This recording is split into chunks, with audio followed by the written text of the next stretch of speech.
2024 का संसदीय चुनाव कुछ ही महीनों में होगी।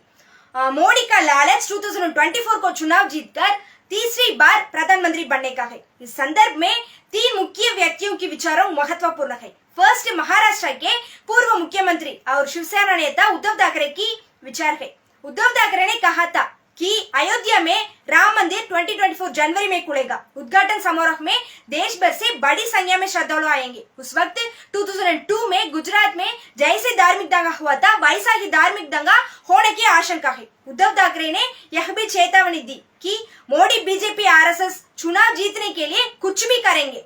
दूसरी है जम्मू कश्मीर के पूर्व राज्यपाल सत्यपाल मलिक की विचार। फरवरी 14, 2019 को जम्मू कश्मीर के पुलवामा आतंकी हमले में सेना के 40 जवान नरसंहार किया गया। रिसेंटली सत्यपाल मलिक ने एक इंटरव्यू में कहा था कि पुलवामा में जवानों के नरसंहार के लिए मोदी सरकार जिम्मेदार है और मोदी ने उनसे कहे थे सत्यपाल इसे बारे में बाहर बात न करे। सत्यपाल मलिक ने आरोप लगाया कि बीजेपी ने 40 जवानों के नरसंहार को चुनावी फायदे के लिए इस्तेमाल किया। इट्स नोटेबल है कि जब पुलवामा अटैक हुआ था तब सत्यपाल मलिक जम्मू कश्मीर के राज्यपाल थे।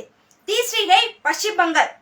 वेस्ट बंगाल की मुख्यमंत्री ममता बनर्जी की विचार। ममता बनर्जी ने कहा है कि बीजेपी ने 2024 चुनाव में ईवीएम में गड़बड़ी के जरिए, ईवीएम में धोखाधड़ी के जरिए चुनाव जीतने की साजिश रची है और उन्होंने कहा है कि उनको इसके सबूत मिल गए हैं। उद्धव ठाकरे, सत्यपाल मलिक, ममता बनर्जी की बात से यह स्पष्ट है कि बीजेपी ने धार्मिक दंगों, नरसंहारों, ईवीएम धोखाधड़ी के माध्यम से सत्ता हासिल की है। बीजेपी 2024 को चुनाव फिर से उसी स्टाइल में जानबूझकर धार्मिक दंगे भड़काना, पॉलिटिक्स करने के लिए सैनिकों की हत्या करना, बड़े पैमाने पर ईवीएम में धोखाधड़ी कर जीतने की कोशिश करेंगे।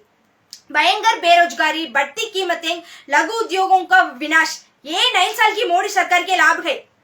मोदी राज में अंबानी, अदानी जैसे कॉर्पोरेट्स की फायदा हो रखा है। लोगों की जिंदगी दिन ब दिन रसातल की ओर जा रखा है। अगर हम इसे खत्म करना चाहते हैं तो हमें मोदी शासन को खत्म करना होगा। इसलिए लोगों को सावधान रखना चाहिए कि वे सांप्रदायिक दंगे भड़काने की बीजेपी आरएसएस माफ की कोशिशों को शिकार न बने। सभी लोगों को ईवीएम को खत्म कर पेपर बैलेट से चुनाव कराने के लिए आवाज उठाना चाहिए।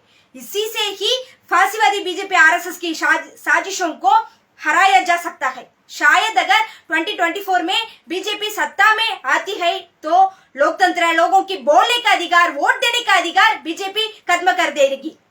देश से प्यार करने वाले सभी लोगों को हम अनुरोध करते हैं कि हम बीजेपी आरएसएस की सभी साजिशों को हराने और भारत के बचाने के लिए बहुत जागरूकता और सावधानी से काम करें।